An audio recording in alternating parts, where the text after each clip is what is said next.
They tell you to network, to stay connected, to build relationships. But the truth is, the higher you climb, the fewer hands you can hold. Power demands separation. Isolation is not loneliness, it's filtration. In this video, I'll show you how the most formidable minds in history used strategic isolation, not friendship, to rise above the crowd and rule it. There comes a point in every ascent where the noise of the crowd becomes unbearable. The chatter of the ordinary, the opinions of the weak, the fears of the dependent, all cling to you like a parasite. And so, the great men of history, emperors, philosophers, conquerors, withdrew, not in retreat, but in recalibration. Isolation is the crucible of power. It strips away illusion, affection, and the emotional infections that cloud judgment.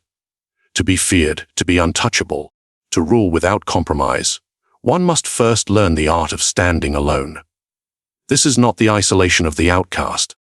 It is the chosen solitude of the strategist, the deliberate cutting away of the unnecessary, until only clarity and control remain.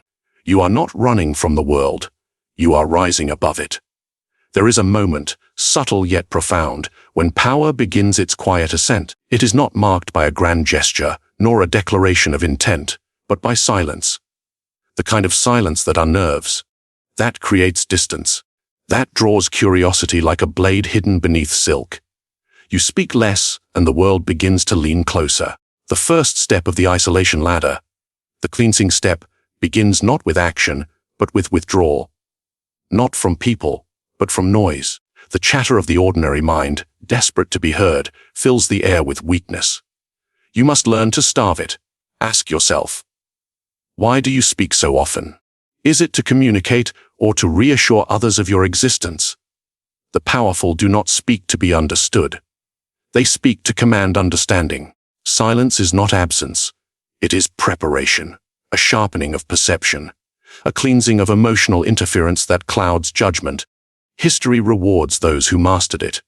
When Julius Caesar crossed the Rubicon, he did not announce his intentions. He moved in silence, leaving both Senate and rivals guessing whether he sought peace or conquest. His silence confused them. Their hesitation crowned him. When the Medici reclaimed Florence, they did not roar. They whispered, they watched, they waited, letting rumor and uncertainty corrode their enemies' alliances long before swords were drawn. That is the true function of silence. It creates a vacuum where others project their fears. You see, when you are silent, others fill the void with their own imagination, and imagination is always more powerful than explanation. Say less, and you gain control not of speech, but of interpretation. In the modern world, silence has become rebellion. You are expected to share thoughts, feelings, opinions, to prove transparency, to prove belonging. But the more you speak, the more you reveal the architecture of your mind. And once they can map your emotions, they can manipulate them. The wise do not fear being misunderstood. They weaponize it. Psychologically, silence triggers discomfort. The human brain interprets a lack of verbal feedback as potential rejection, dominance, or hidden intent. In that gap of uncertainty, others expose themselves through over-explaining, confessing, or trying to earn your response. Your silence becomes a mirror that reveals their insecurity. This is why the first step to isolation is cleansing, not by abandoning the world, but by filtering what enters your awareness. Every conversation, every opinion, every digital noise is a thread pulling your attention outward. Cut them, one by one. Imagine standing before a crowd, everyone shouting their beliefs, their desires, their outrage. You do not join them.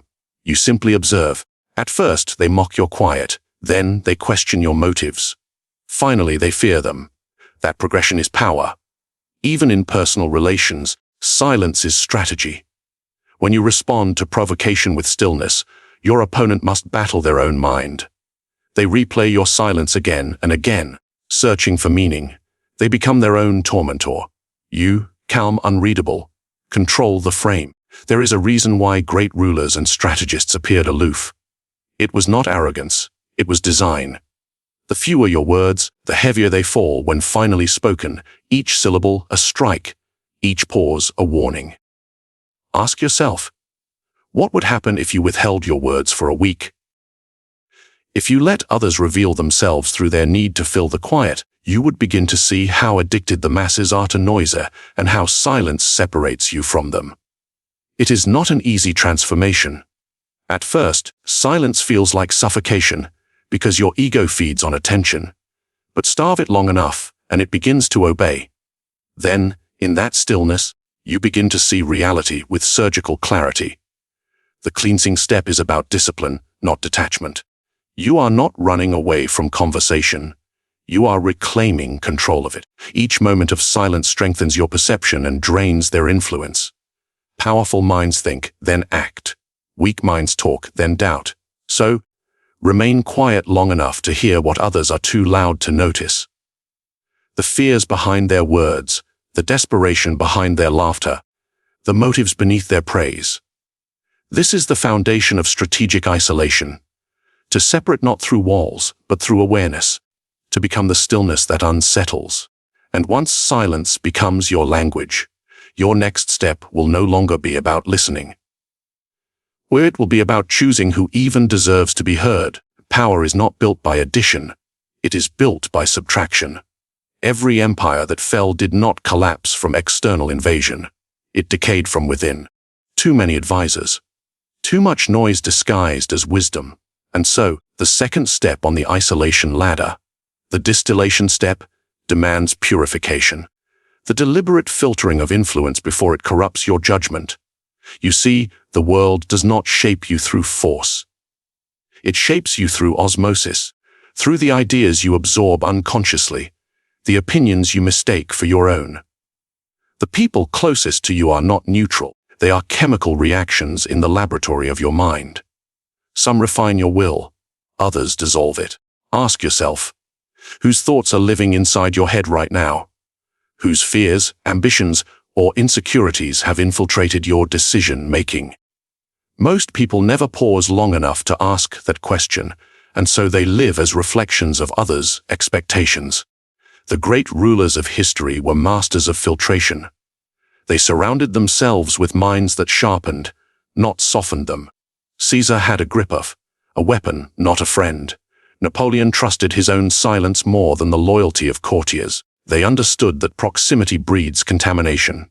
Influence, like water, must be filtered before it is consumed. A ruler who drinks from every stream soon poisons himself. You too are surrounded by streams. Social media, conversations, ideologies. Each one dripping its toxins into your consciousness. They flatter you into conformity, seduce you with belonging, and convince you that constant connection is strength. But connection is only power when you control the direction of flow. The distillation step begins with a ruthless audit. Who contributes to your clarity and who feeds your confusion? Who makes you think sharper and who makes you feel safer? The two rarely coexist. You must become a psychological alchemist, refining every drop of influence that enters your mind. Observe the weak. They imitate. They borrow energy from others. Their identity depends on approval. They are emotionally porous. Every criticism cuts deep because their sense of self is made of borrowed materials. Now look at the powerful. They curate what reaches them. They do not expose their mind to the chaos of the crowd. Their attention is guarded as tightly as a fortress gate. In politics, this principle is ancient. Kings who allowed too many voices in their court lost their crown. Leaders who sought validation from every advisor ended in ruin. Even in warfare, too many opinions before battle leads to hesitation. And hesitation, as history proves, kills more generals than the enemy. Psychologically, this step is about control of inputs. Your mind cannot distinguish between a lie repeated and a truth learned. It absorbs both if you do not question the source. That is why propagandists and manipulators rely on repetition, not persuasion. They do not need to convince you. They only need to make you listen long enough. Silence, which you learned in the first step, creates distance. But distance without filtration is blindness. You must know what to cut, not just that you must cut. Begin with people. Observe who drains your focus after conversation. Who fills you with distraction, gossip, or anxiety. Their words linger, They echo in your decisions without permission. These are not companions. They are leaks in your empire. Then, move to information. The modern ruler of his own mind must master the art of selective ignorance. You do not need to know everything. You need to know what matters. Every unnecessary opinion you consume weakens your clarity of thought. When you filter influence, something strange happens. You begin to feel detached, perhaps even cold. But that coldness is not a flaw, it is insulation. You are no longer emotionally hijacked by the moods of others. Their chaos no longer enters your bloodstream. And when others notice this change, they will call you distant, arrogant, perhaps even heartless. Do not defend yourself. Their discomfort is proof that your purification is working. You are no longer available for manipulation, no longer open for contamination. Your inner world becomes a chamber of strategy, calm, precise, untouchable. From this state, influence reverses. You begin to project it outward. Your stillness influences those who cannot control their noise. Your independence unsettles the dependent. Your clarity exposes their confusion. This is how isolation becomes authority. You are no longer swayed by the crowd starts adjusting to you. The distillation step teaches that freedom is not the absence of influence. It is the mastery of it. To filter ruthlessly is to think freely. To curate your mind is to command your fate. And once your inner circle, your information, your energy, has been purified, you are ready for the next ascent. Because power does not only demand filtration, it demands detachment. There is no greater chain than emotion. No deeper prison than the one built from your own attachments. You may command armies, control wealth, influence minds, but if you cannot master your feelings, you remain a servant. The third step of the isolation ladder, the detachment step, is the art of emotional disconnection. Not the killing of emotion, but its subjugation. Because emotion, when untamed, makes you predictable, and the predictable are easily controlled. Look around. The world feeds on reaction. A single insult online provokes a war of comments. A whisper of rejection collapses confidence. A flash of praise intoxicates like wine. People are ruled by external triggers, and yet they call themselves free. Ask yourself, who truly commands your state of mind? You or the one who can disturb it? Detachment is not cruelty. It is clarity. The cold clarity of a strategist who sees the emotional strings others cannot. When a ruler loses his composure, he loses his crown. Consider Alexander the Great. He conquered nations but fell victim to anger, murdering his own general in a drunken rage. In that moment, his empire shrank to the size of his temper. His enemy was not Persia, it was himself. Contrast him with Octavian, later Augustus, who concealed his emotions behind marble restraint. He smiled in silence while his enemies exposed their pride, rage, and envy. He waited and then struck each at their moment of weakness, cold-blooded. Yes, but necessary for survival in a world that devours the sentimental. To detach is to create psychological altitude. From that height, emotion becomes information. You still feel it, but you observe it rather than obey it. When someone provokes you, do not respond. Study. What do they seek to control? When someone flatters you, pause. What do they want in return? Every emotional manipulation depends on immediacy. They provoke you to make you move. Your stillness breaks their control. The mind that can delay reaction, even by seconds, gains absolute advantage, because in those seconds, emotion dies and calculation is born. In warfare, generals knew this instinctively. A commander who panicked at the first sight of chaos doomed his army. A leader who stayed composed, even while surrounded, turned fear into strategy. It is the same in life.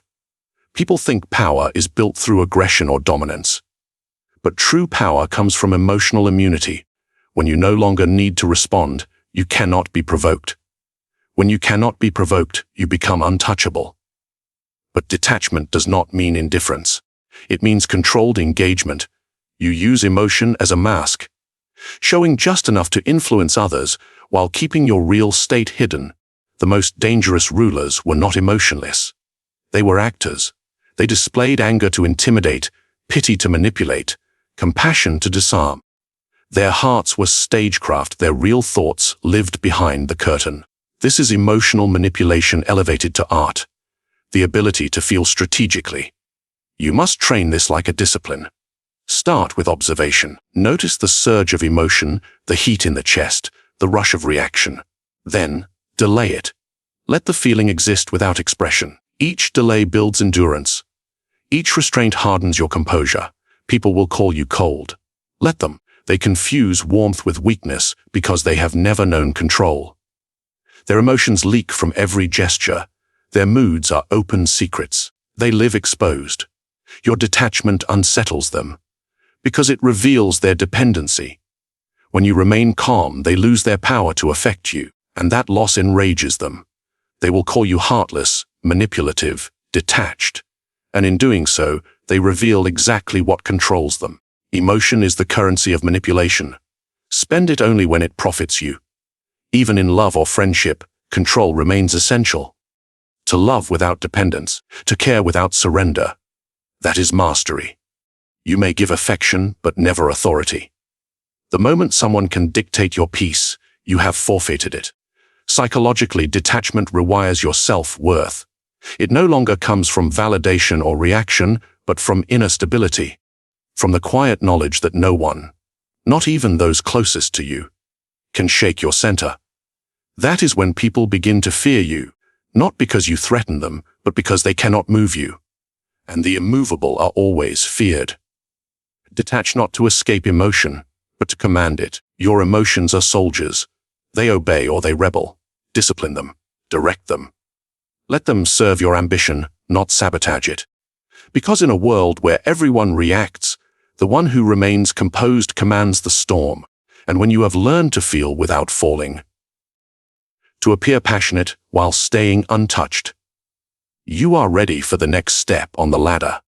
The step where you build not just inner control, but an impenetrable fortress of the mind. Every ruler, every thinker, every conqueror eventually learns this truth. Power cannot be sustained without walls. Not the kind built of stone or steel, but those made of mind. The fourth step of the isolation ladder, the fortress step, is the art of constructing an inner citadel so unshakable that neither praise nor insult can breach it. It is here that many fail. They master silence, they filter influence, they detach from emotion, but they remain exposed, vulnerable to subtle invasions of doubt, flattery, and opinion. The mind without walls becomes a city without guards. One whisper, one insult, one betrayal, and it collapses. Ask yourself, how many times has someone else's words altered your peace? A single sentence, a look, a tone, and suddenly your composure breaks. That is weakness, not because you feel, but because you are accessible. To rule oneself, one must become inaccessible. History honors those who built invisible fortresses. Marcus Aurelius ruled an empire while surrounded by deceit. He found his fortress not in palaces, but in his mind, reminding himself daily. The opinion of others cannot touch the soul. His enemies attacked his armies, but never his peace. Contrast him with Nero, swayed by every whisper, every slight. His emotions were open gates, flattery entered like soldiers in disguise. He destroyed himself trying to please voices that did not matter. This is the lesson: the unguarded mind will always serve another master. The psychological fortress begins with boundaries of thought. You decide which opinions enter your inner kingdom. Most people treat every voice as truth, absorbing gossip, outrage, or praise as if it were air. But the powerful filter reality itself. They build a wall between perception and reaction. When someone criticizes you, do not answer. Ask instead, does this strengthen my strategy or distract from it? If it weakens you, let it die outside your walls. When someone praises you, be even more cautious. Flattery is the enemy disguised as admiration. It inflates the ego, blinds judgment, and invites complacency. Many rulers have been conquered not by force, but by affection. Psychologically, your fortress is built from self-definition. When you know who you are, others cannot rewrite you. When you define your worth internally, manipulation loses its leverage. But make no mistake, isolation at this level is not comfort. It is discipline. a constant maintenance of inner order against chaos. Your fortress is not a retreat, it is an armory. Within it, your thoughts sharpen like blades. Your values stand like sentinels. You do not hide from the world. You watch it through narrow slits, calculating its movements. Do not mistake openness for virtue. The world worships transparency because it wants access. It wants your mind unlocked, your emotions exposed, your strategies revealed. Every confession is ammunition for those who wish to control you. True strength is the ability to remain unreadable. Your silence, your composure, your unpredictability, these are walls that protect you from the mediocrity of the crowd. Consider the art of diplomacy. The strongest negotiators reveal nothing. They allow the opponent to speak, to expose their hopes, fears, and motives. While they remain calm, distant, inscrutable, their wall of mystery becomes their advantage. It is the same in life. When you stop reacting, people grow uneasy. They cannot read you, and what cannot be read cannot be manipulated. But beware, walls can become prisons. Isolation without strategy breeds paranoia. You must build not to hide, but to command from within. Your fortress must have gates, opened only to what strengthens your reign, closed to all else. So how do you construct such strength? Begin by confronting dependency. Who must validate you before you believe in yourself? Whose attention defines your worth? Seal those leaks first. Every dependency is an open door through which control slips in.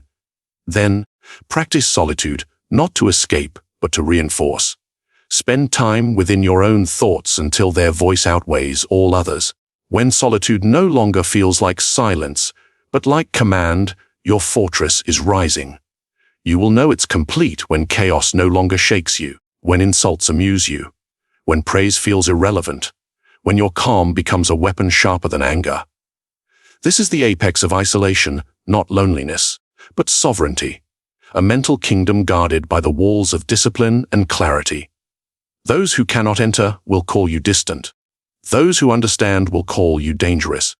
And when you have mastered this, when your fortress stands untouchable and your composure absolute, then comes the final evolution of isolation, the art of command through absence. Power does not always reveal itself through presence.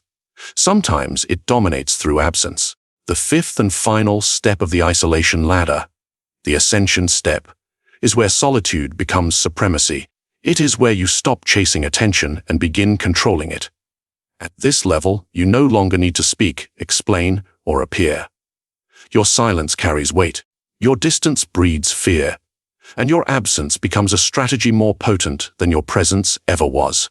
Think of the greatest rulers and strategists. They mastered disappearance.